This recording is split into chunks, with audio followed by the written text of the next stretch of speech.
All right, welcome everyone. Go ahead and grab your seats. Welcome to today's Explainer. I'm your host, but for today, consider me your professor, because we are diving into a truly fascinating thesis.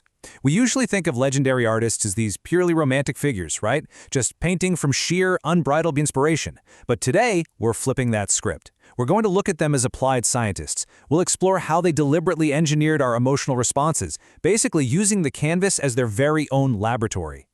So, here's our syllabus for the day. First up, cracking the emotional algorithm. Second, impressionism and color theory. Third, engineering despair in Guernica. And finally, the science of the canvas.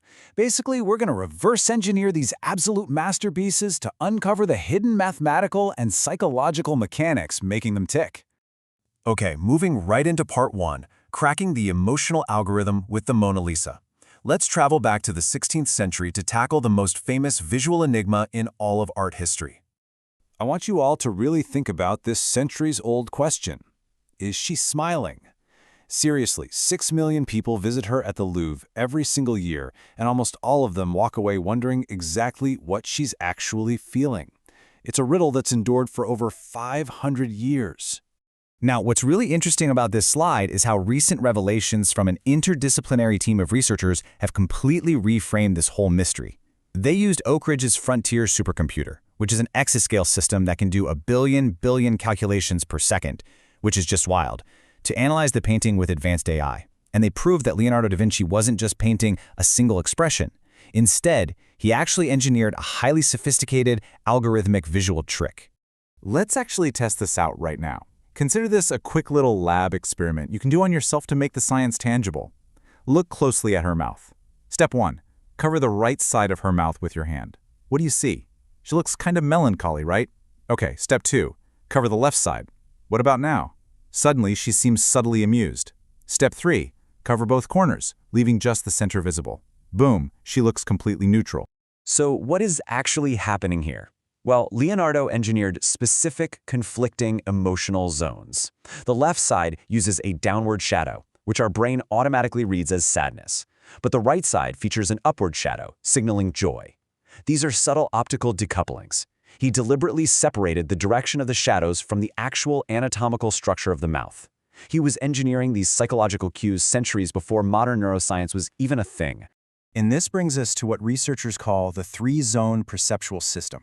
When you just look at the painting normally, your brain frantically attempts to process the down zone, the flat neutral center, and the up zone all at the exact same time. Your brain reads those three basic inputs, down, flat, and up. But within milliseconds, it unconsciously starts combining them. It goes down flat, up down, then down flat up flat, processing faster and faster. From just 3 little inputs, your brain generates 15 different emotional possibilities in a fraction of a second. This visually overwhelms your processing centers. It creates measurable cognitive overload. It's literally an algorithm that forces your perception to constantly shift, sustaining your engagement through pure contradiction. Now, you've probably heard of sfumato, right?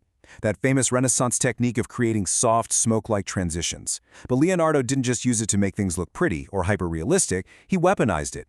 Based on his intensive, rigorous scientific studies of anatomy and optics, he used sfumato as a literal mechanism of psychological manipulation.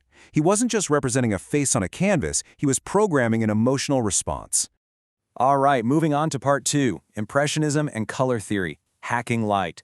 Let's fast forward a bit to the late 19th century to see how the scientific application of light and color drastically evolved. And this brilliantly illustrates the concept of optical color mixing. The Impressionists completely threw out the rigid academic traditions of their time. Instead of mixing paint on a palette to create a nice smooth shape, they placed distinct brushstrokes of complementary colors right next to each other on the canvas. They forced the viewer's own eye to do the blending. They focused purely on subjective optical perception. A massive part of this revolution was just totally discarding traditional black and brown shadows.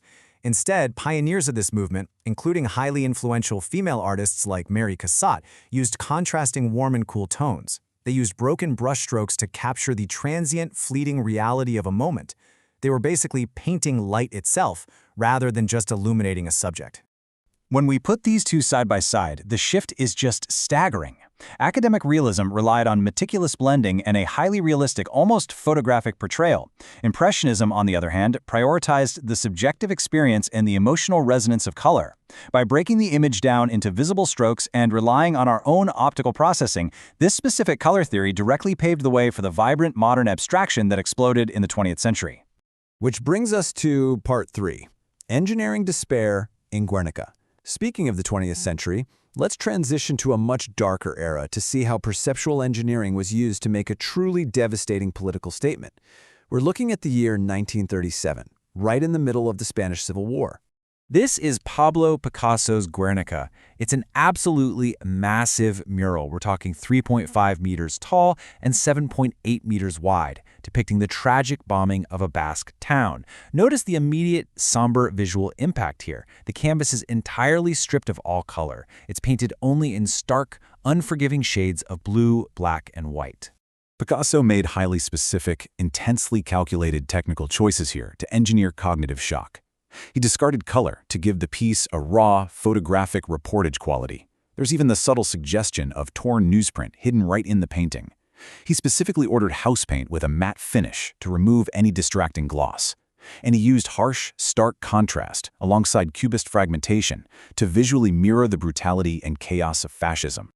The physical starkness of this canvas was designed to relentlessly manipulate the viewer's psychological state. It became this perpetual anti-war symbol. There's actually a dramatic story that while Picasso was living in Nazi-occupied Paris, a German officer saw a photo of Guernica in his apartment and asked him, "Did you do that?" And Picasso boldly responded, "No, you did." All right, Part 4, the science of the canvas. Let's go ahead and begin wrapping up today's lecture. We've traversed centuries of art history today, and we haven't just admired the aesthetics, we've actively examined the deliberate, scientific choices made by these masters. So the crucial point is that there's a continuous timeline of artistic innovation functioning as applied science. Back in the 1500s, we saw Renaissance artists like Leonardo weaponizing anatomy and shadow to trigger neurological responses. Then in the 1800s, the Impressionists hacked our optical systems with color mixing. And finally, in the 1900s, Cubists like Picasso used stark geometry and material manipulation to engineer profound psychological shock. Class, I want to leave you with this final thought. The very next time you stand before a masterpiece in a museum, I want you to step back from simply asking, what did the artist paint? Instead, I challenge you to ask yourself, how did they engineer my perception? Because once you truly understand the science behind the canvas, you will absolutely never look at art the same way again. All right, class dismissed.